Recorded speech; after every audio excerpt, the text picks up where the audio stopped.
Banyak mungkin yang kita hadapi permasalahan-permasalahan yang di dalam sholat.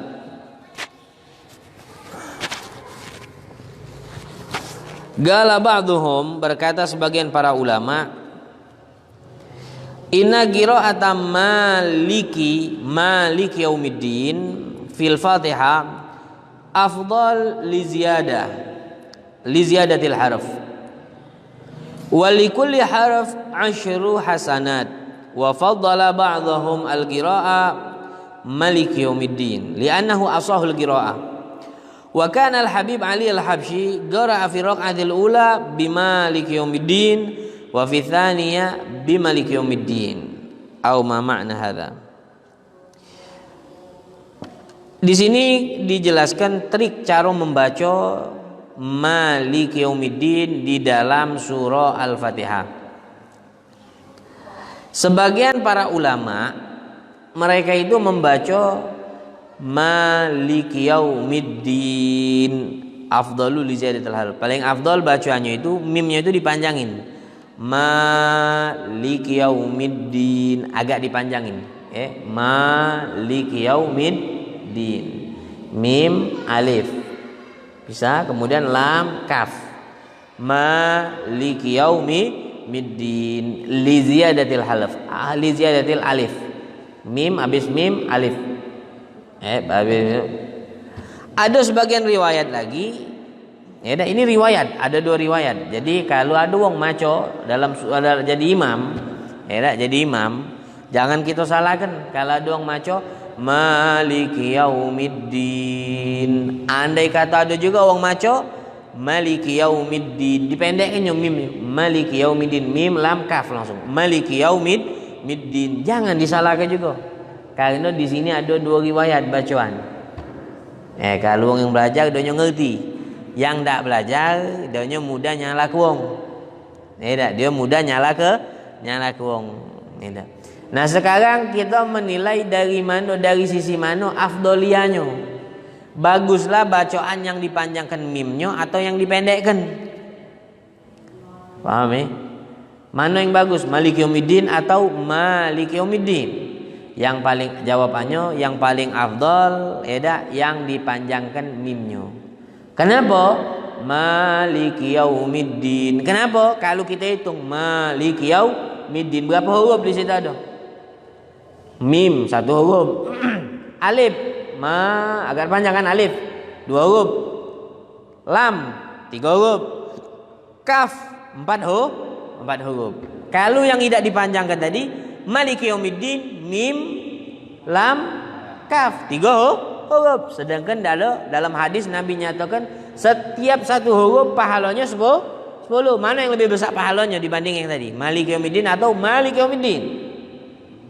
Yang pertama tadi yang agak dipanjangkan Maliki Yaumiddin. Nah, ini ada riwayat. Tapi yang mana lebih afsah? Yang mana yang lebih asah? Yang lebih sahih? Di dalam Al-Quran dewek dicatat yang mana? Yang di dalam Al-Quran dewek dicatat pendek. Maliki Yaumiddin itu yang lebih pendapat yang lebih fasih, yang lebih sahih, yang lebih kuat. Dipendekkan. Nah, di sini jangan kita aku nak yang maco panjang be. Ada beberapa ulama dulu, salah satunya Al-Imam Al-Habib Ali Al-Habsyi. Ini ulama ahli sunnah wal jamaah, ulama hebat. Beliau ngambil jalan tengah. Kalau beliau jadi imam, di rakaat pertama beliau membaca surah Al-Fatihah, beliau pakai trik yang pertama tadi. Fatihah doanya manjangkan Maliki Yaumiddin. Bismillahirrahmanirrahim. Alhamdulillahirabbil alamin. Arrahmanirrahim. Maliki Yaumiddin. Rakaat pertama itu. Masuk kaki ke rakaat kedua. Bismillahirrahmanirrahim. Alhamdulillahirabbil alamin. Arrahmanirrahim. Maliki Yaumiddin. Pendek mimnya. Dua-duanya ada riwayat galau dan dua-duanya kalau kita ngamalkan kita dicatat sebagai pengamal ilmu, tidak salah. Jadi kalau ada wong macam Maliki Yaumiddin atau Maliki Yaumiddin itu tidak salah, itu benar galau. Boleh andai kata nak macam pendek galau tidak masalah, tidak apa-apa. Dalam sholat maghrib rakaat pertama, rakaat kedua macam Fatihah Maliki Yaumiddin, benar-benar baik, tidak salah. Andai kata dua-duanya, rakaat pertama, rakaat kedua, dua-duanya manjangkan mimnya, Maliki yaumiddin. Maliki yaumiddin. Benar-benar juga tidak salah. Ya, jadi jangan mudah kita mensalahkan. Ya, kalau kita tahu tentu kita tidak akan menyalahkan. Ya, nah, yang paling banyak salah kebanyakan wong. Anak yakin kebanyakan wong, ya, yang tidak tahu, yang belum tahu, mungkin banyak salah di dalam bacaan ini.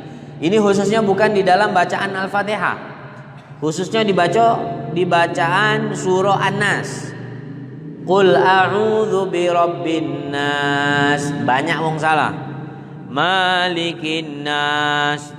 Salah apa betul itu? Itu salah. Yang betul yang mana? Mimnya pendek, Malikin nas.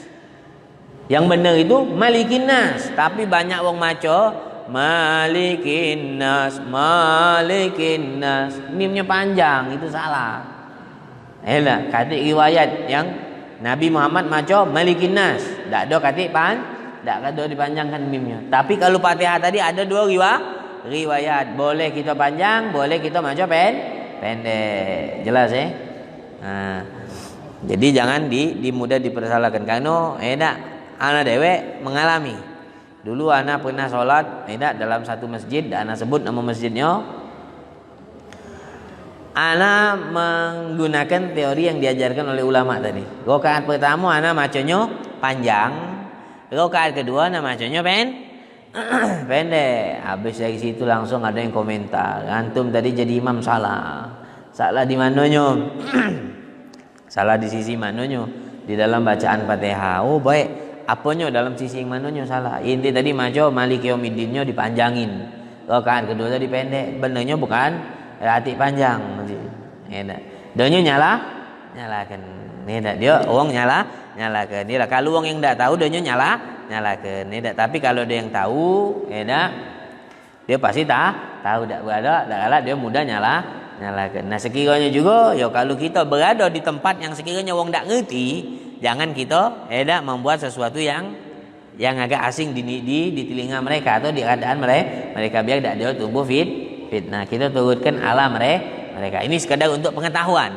Ini sekadar untuk pengetahuan. Kira-kira jelas ya. Baik. Al-jahru bil qiraah bihaitsu yuwashwisul musallin haram. Fa kaifa biman yuwashwisul musallin bihadifi. Nah, ini kadang-kadang permasalahan yang terjadi di dalam sholat. Al-jahr bil qiraah, kita maco kuat-kuat, bebacaan kuat-kuat. Bihaitsu yuwashwisul musallin haram. Dengan bacaan yang kuat kita baca tadi, sekiranya mengganggu wong yang lagi sholat, itu hukumnya haram. Ana gambarkan, ana contohkan begini. Kita ada wong lagi sholat nih berjamaah, taruh kelas sholat isya berjamaah, ndak rame wongnya, makmumnya limo misalnya. Wong datang telat, atau wong musafir numpang sholat di masjid kita.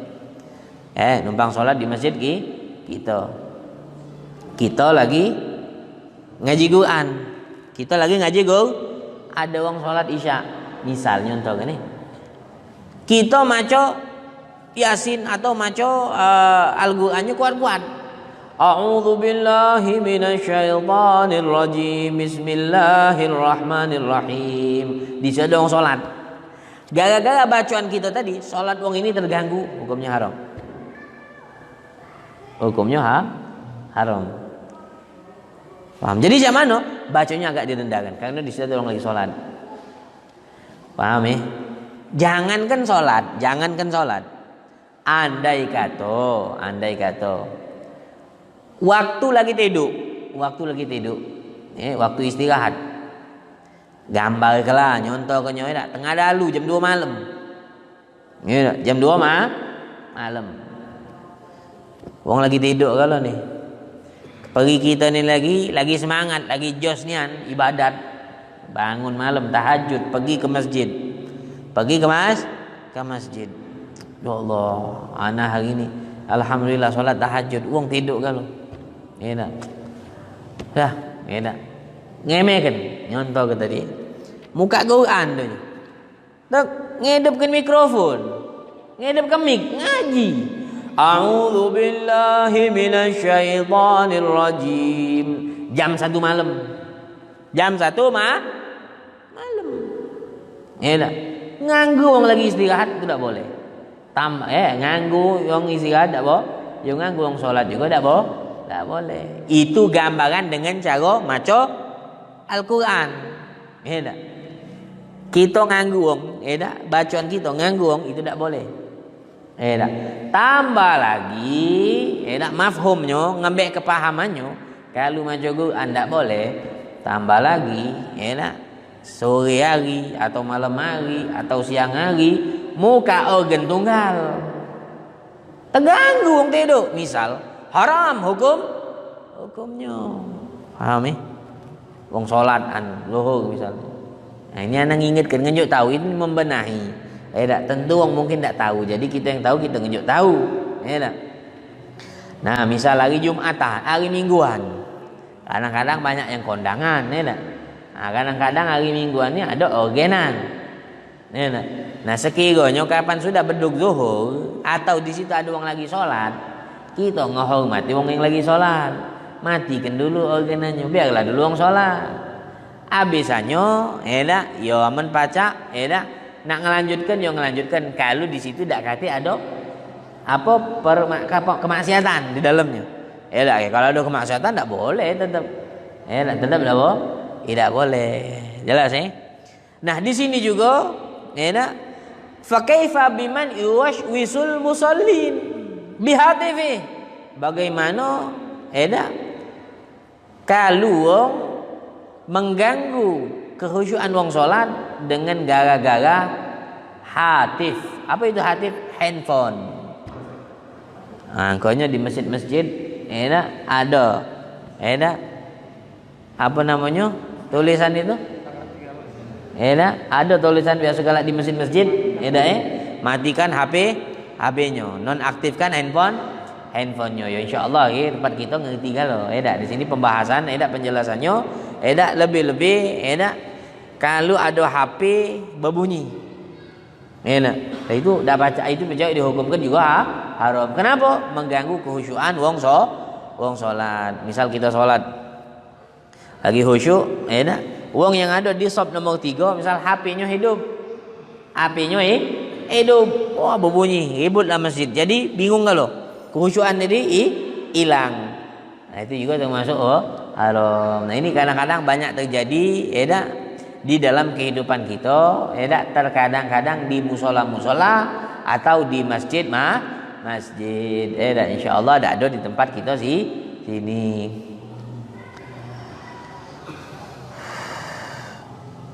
Makanya sebelum sholat dimatiin, dinonaktifkan suaranya. As-sujud masyru' fil Islam salah satu. Sujud yang disyariatkan di dalam Islam itu ada 3. Di luar sholat di luar sujud dalam sholat. Yang disyariatkan di dalam sholat itu sujud ada 3 yang disyariatkan di dalam Islam. Yang pertama sujud tilawah. Sujud tilawah. Kalau kita baca Quran, nah salah satunya di dalam bacaan as-sajadah. As-sajadah. Misal kita lagi ngaji Quran atau di dalam surah Al-Qalam Iqra bismi rabbikal ladzi khalaq khalaqal insana min 'alaq Iqra wa rabbukal akram sampai akhir surah itu wasjud waqtarib. Wasjud waqtarib. Lagi ngaji nih misal lagi tahajudan ngaji Quran. A'udzu billahi minasyaitonir rajim. Iqra bismi rabbikal ladzi khalaq khalaqal insana min 'alaq sampai akhir surah wasjud waqtarib. Tutup Qurannya, taruh di tempat yang layak, yang paling tinggi, sujud. Ya silakan cak mak kayu kita sujud dalam sholat subhana rabbiyal a'la wa bihamdi. Itu ada lagi doa khususnya. Sajada lillahi ma fi samawati. Ada lagi ayatnya ada bacanya Atau kalau udah hafal baca subhanallah alhamdulillah wala ilaha illallah wallahu akbar. Boleh. Enggak apa-apa. Tidak apa? Penting kita sujud.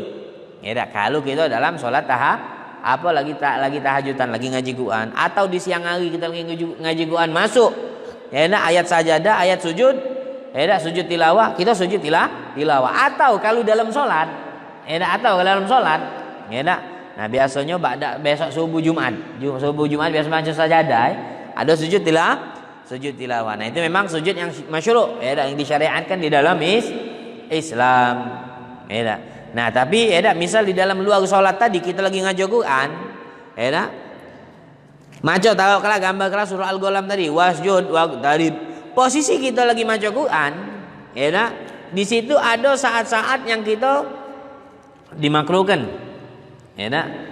bersujud, misalnya ba'dal subuh, waktu itu kan tidak boleh sujud, oleh apa bukan waktu sholat, waktunya. Jadi cak mana tindakan kita cuman maca subhanallah walhamdulillah wala ilaha illallah wallahu akbar, subhanallah walhamdulillah wala ilaha illallah wallahu akbar, subhanallah alhamdulillah wala ilaha illallah wallahu akbar. Jadi sujud ini tidak pacak langsung baik, harus ada harus ada memenuhi syarat, kita harus ngerti. Jadi sujud tilawah, sujud yang disyariatkan dalam Islam itu sujud tilawah. Kemudian yang kedua, sujud syukur. Sujud syukur. Sujud syukur ini tersebut, sujud syukur syaratnya harus ada wudu. Kadang-kadang baru boleh anak misalnya, saking senang sujud syukur. Ya kita harus memenuhi syarat. Nah ini kadang-kadang banyak terjadi, terutama pemain bola. Kita saksi ke pemain bola. Wah, masya Allah, belum masuk lapangan sujud syukur dulu, tahu? Pas ngegol ke sujud syukur lagi. Memenuhi syarat dah, sah dah. Mana nasa, bersepan pendek, bodoh dah. Sepan pendek, ada tak solat pakai sepan pendek? Ada sujud. Ya itu sekadar ungkapan doanya nggak syukur, tapi ya memenuhi syarat, pakai wudu. Tujuannya itu bagus, tapi salah cara. Paham ya? Kemudian yang ketiga, sujud sujud shalah wa yadkhulu fi sujud sahwi. Termasuklah juga sujud sahwi. Sujud sahwi adanya di dalam salat. Jadi ada sujud, 3 sujud yang disyariatkan dalam Islam ini, ada 3 sujud tilawah, sujud syukur, kemudian sujud sahwi. Nah sujud sahwi ini kalau doanya lupa, min ab'adi shalah, min sunat ab'ad. Jadi kalau kita dalam sholat ada sunnah-sunnah yang kalau kita lupakan, lupanya tidak sengaja, lupa, ditampel kelupaan itu tersebut dengan sujud sahwi. Subhana, man la subhana la yanam wa la yansa, atau subhanallah la yanam wa la yashu. Itu dibaca doa sujud bacaan sujud sahwi. Ini sunnah Nabi SAW. Andai kata lupa juga, misal taruh kelah nyontohnya, salah satu disunahkan sujud sahwi, kita lupa tahiyat awal atau lupa yang sunnah ini sunnah, tahiyat awal itu kan sunnah. Kemudian lupa kunut, lupa gunut, disunatkan ditampal lupa itu tersebut dengan sujud sahwi. Sudah, agak tahiyat akhir agak anak nak sujud sahwi, nak nampal lupa tadi. Tak taunya lupa juga, saking donya khoyal lah di dalam solat. Sujud sahwi juga melok lupa.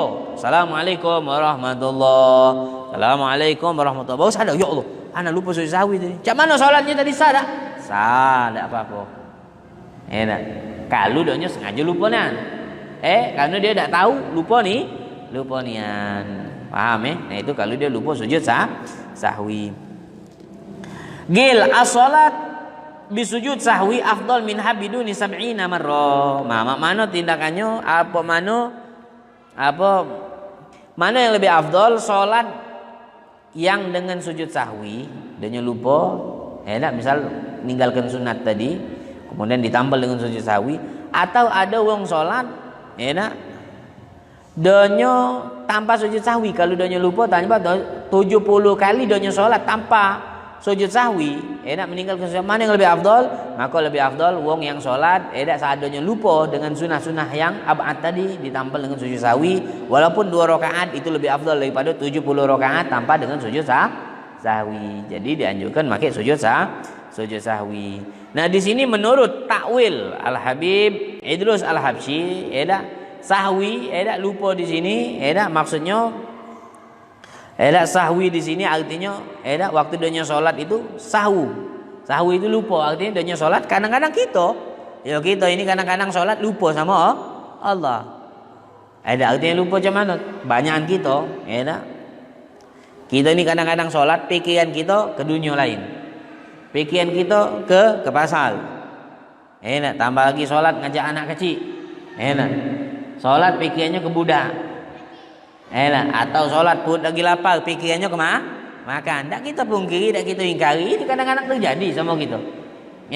Nah dimaksud oleh Habib Idrus ini, mana yang lebih afdol? Wong sholat 2 rakaat, ihsan dengan ihsan, betul-betul dia menghambakan dan dia merasa dipantau oleh Allah dalam sholatnya dengan khusyuk, dibanding 70 rakaat dilakukan tanpa kekhusyuan tadi. Arti kata dia 70 rakaat tapi dengan pikirannya ngayang ke sana ngayang sini. Mana yang lebih afdal? 2 rakaat tadi yang lebih afdal. Itu takwilan dari Habib Idrus radhiyallahu taala anhu. Amilu katsir minas salaf al-gunut fih ay witir walau fi ghairi Ramadan. Bahkan ini jangan disalahkan. Ada sebagian ulama dulu, ulama-ulama kita, mereka itu menggunakan doa kunut. Doa kunut ini kan dibaca setiap salat subuh. Kalau di luar salat subuh dibaca di dalam salat witir di dalam bulan Ramadan, mulai dari pertengahan sampai akhir Ramadan, ya kan? Witir terakhir. Autiru wa agnitu rahimakumullah. As-salatul witri azabakumullah. Itu kalau Ramadan. Baca witir mulai dari pertengahan Ramadan sampai ke bawah. Nah bahkan doa kunut ini, kunut ini dibaca bukan hanya di witir di pertengahan Ramadan baik. Dulu ulama-ulama kita sampai sekarang yang ngerti. Mereka melakukan doa gunut di dalam sholat sunat mereka juga. Bahkan ditambahi dengan gunut nazilah. Jadi boleh. Terutama kalau dalam keadaan bencana atau kita dalam keadaan musibah, dalam keadaan problem, masalah yang dah acak di mencari jalan keluarnya, pening, susah, ribet permasalahan ini dalam sholat banyak-banyaklah sholat, dan di rukuk atau i'tidal di rakaat terakhir bacalah doa kunut nazilah. Maka yo kita sekarang lagi pandemi nih. Baca doa kunut nazilah, semoga Allah angkat wabah. Allahumma rfa'anna al-adza, Allahumma rfa'anna hadzal wabah. Wal bala minal amrad. Dan seterusnya. Jangan kaget disalah pahami. Banyak wong kadang-kadang salah kepahaman.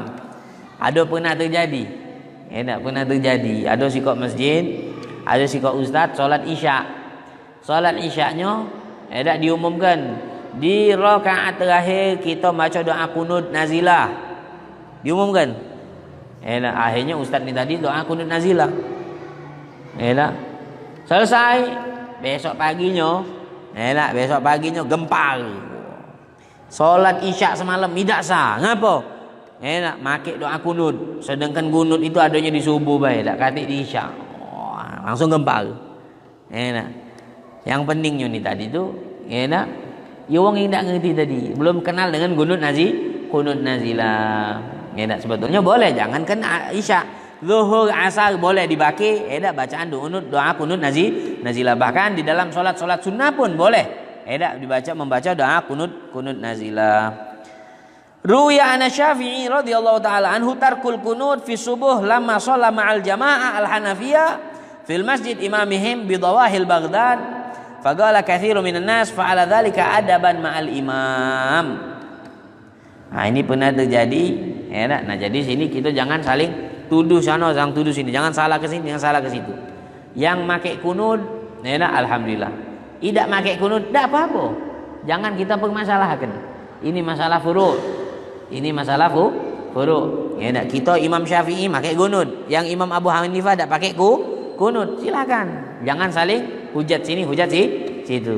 Mereka dengan dalil masing. Abu Hanifah dengan dalilnya, Imam Syafi'i dengan dalilnya. Nah di sini kita pelajaran pernah terjadi Imam Syafi'i sholat di masjid Dawahi di masjid di Baghdad sana. Mayoritas di Baghdad itu mazhabnya Abu Hanifah, mazhab Al-Hanafi. Imam Syafi'i masuk di masjid itu sholat jadi makmum. Jadi makmum sholat subuh di masjid Hanafi. Imam Syafi'i jadi makmum.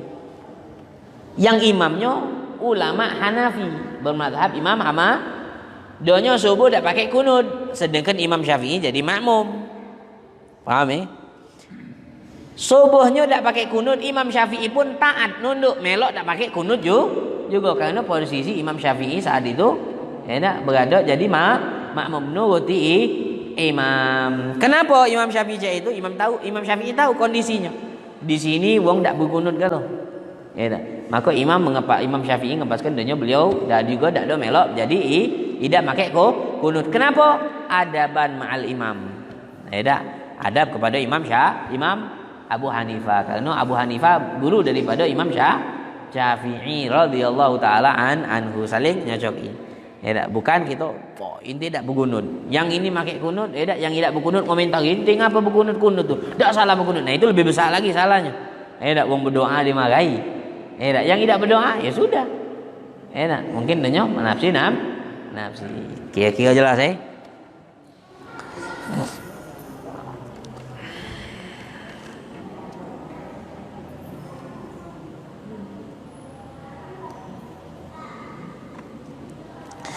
Min adati salaf annahum la yatanafaluna bainal 'ashri wal maghrib wa baqiyatil awqat al makruha.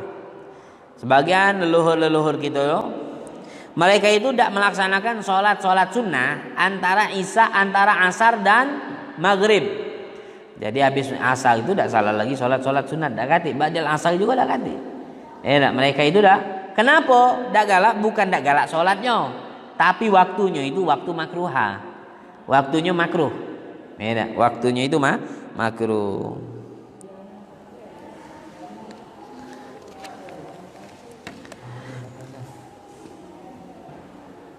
Masih ada sisa waktu nak bertanya Kalau ada yang nak bertanya silahkan, pacak dijawab kita jawab, belum bisa kita jawab, tidak kita carikan jawabannya. Silakan kalau ada yang nak bertanya. Assalamualaikum warahmatullahi wabarakatuh. Pada masa pandemi COVID ini ada kebijakan untuk sholat berjamaah yang berjarak. Nah ini kadang-kadang di masyarakat pemahaman umat ini jadi terpecah. Ada yang mengatakan bahwa sholat berjarak ini biasa, kemudian mereka tidak sholat berjamaah. Kemudian ada juga yang melaksanakannya seperti di masjid kita ini. Bagaimana pendapat Habib? Baik. Jadi kita kalau nyingok dalam kondisi cak ini, kalau memang kita sholat dekat-dekat dari itu menyebabkan mudarat untuk diri kita, langsung kena sakit, gagal dekat anda tersebut, mudarat, maka boleh kita berjarak tadi. Sekiranya diponisnya langsung, sekiranya diponisnya langsung, boleh. Nah untuk masalah sah atau tidak sah, kalau menurut kita Imam Syafi'i ya sah baik, tapi fadilah jamaah kita tidak boleh. Karena berpisah bisa. Tapi kalau menurut Ahmad bin Hambal, ia tidak sah sholatnya. Nah kita kan Imam Syafi'i. Ya kalau dengan tanpa alasan tadi, ya kita sekarang kan ada alasan. Berpisah-pisah ini tadi itu ada alasannya. Alasannya tadi itu karena takut tularan sakit tadi. Nular sakit tadi tersebut. Tapi kalau kita nak kias-kiaskan, kalau di tempat-tempat yang lain, cara logikanya makan, di warung makan tak berjarak-jarak, nah tapi kadang-kadang di masjid ya berjarak-jarak, ya ala kulli hal, masalah ini wallahu alam, kita agak bingung nak nerangkannya karena berkeyakinan beda-beda wong.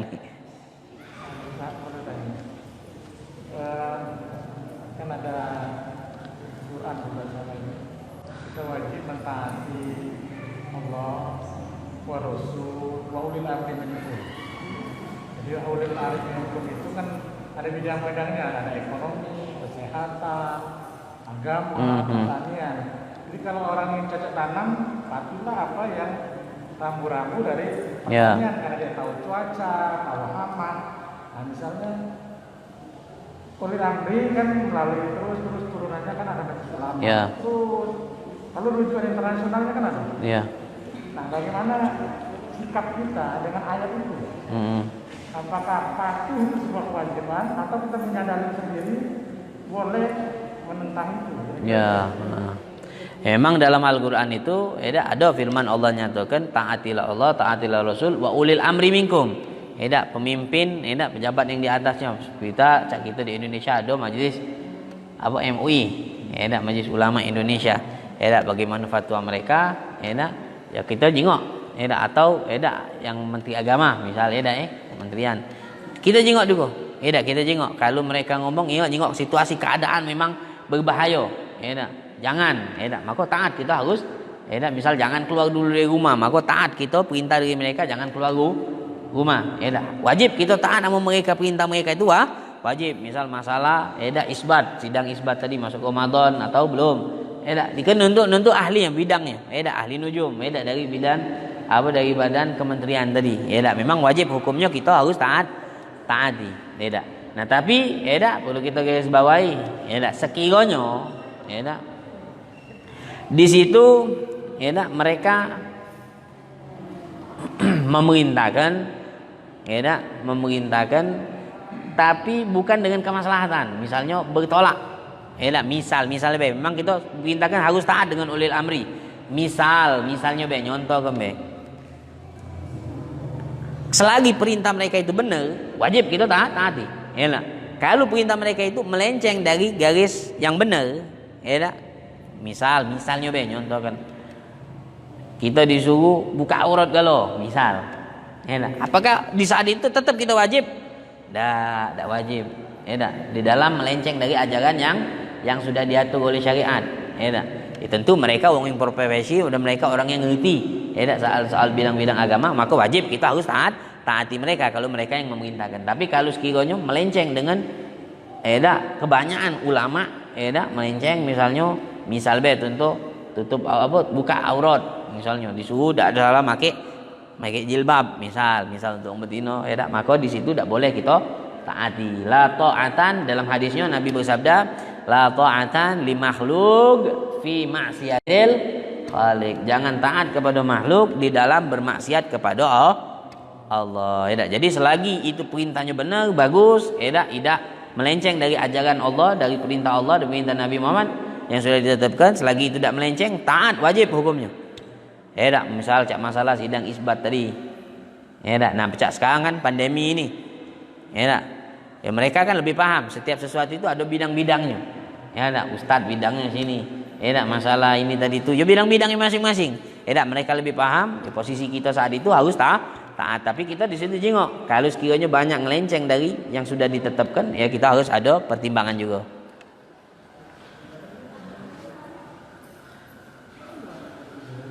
Ada lagi nak tanya?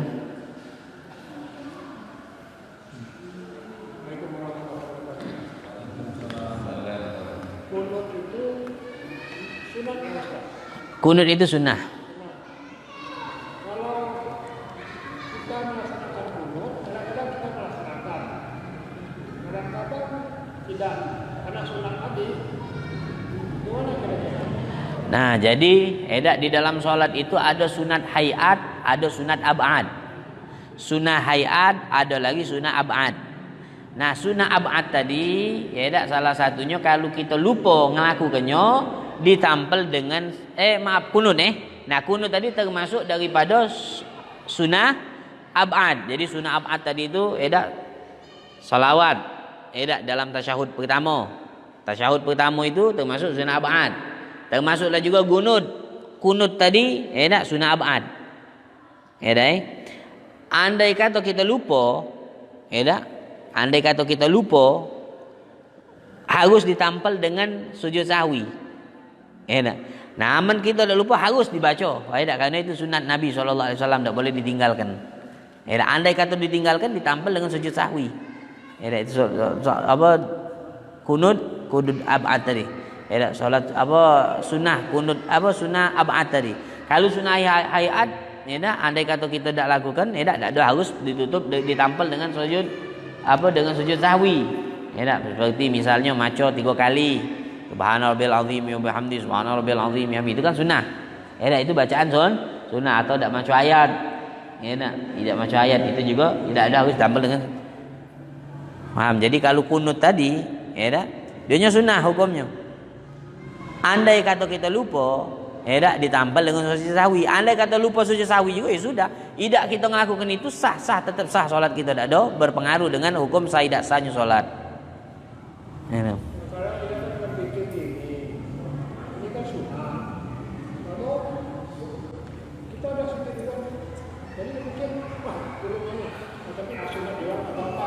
Iya.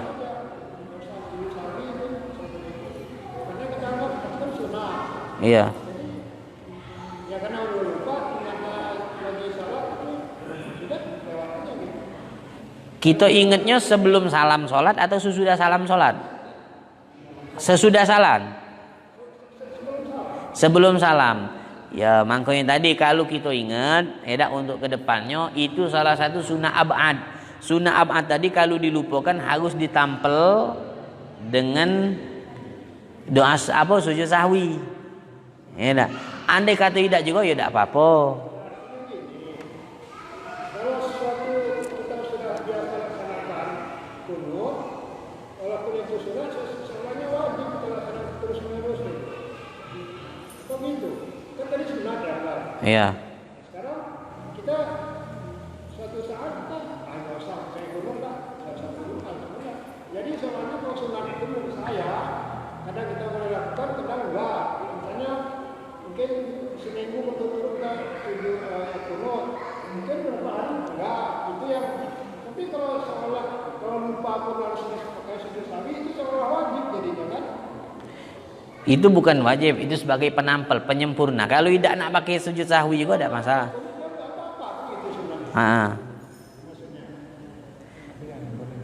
Apa? Iya. Nah sekarang biar tidak keliru, Bapak mazhabnya Syafi'i atau Hanafi? Kita kadang-kadang mazhab ini terus terang, kadang-kadang kita tidak perlu mendalami sekarang. Kita biasa di situ kita ikuti. Kita pada sekarang kita pada melempar. Kita biasa gitu. Kita mendalami juga masalah sampai itu juga kita ikuti kan imam kita. Ya kalau kita di Indonesia, ini mayoritas kita ini Syafi'i. Kalau mazhab Imam Syafi'i,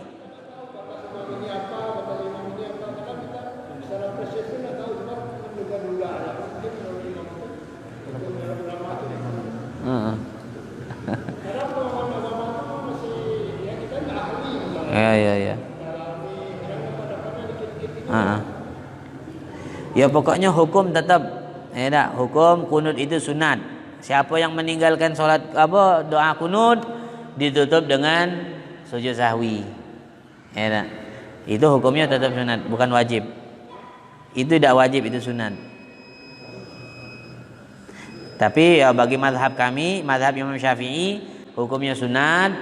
Menurut mazhab lain, mereka tidak menyunatkan. Jadi tidak salah, tidak tidak ada yang masing-masing benar kalau. Dengan ada dalil, hujah masing-masing. Mungkin sampai sini pembahasan kita, semoga berkah, manfaat. Sekian billahi taufiq wal hidayah. Wassalamualaikum warahmatullahi wabarakatuh. Bismillahirrahmanirrahim. Alhamdulillahirabbil alamin. Allahumma shalli ala Muhammad wa ala ali Muhammad. Allahumma aghnina bil ilmi wa zayyinna bil hilmi wa akrimna bit taqwa wa jammilna bil afiyah ya rahmanir rahimin. Rabbana atina fid dunya hasanah wa fil akhirati hasanah wa qina adzabannar. Sallallahu ala Muhammadin nabiyil ummi wasallam. Walhamdulillahirabbil alamin. Taqabbalallahu minna minkum.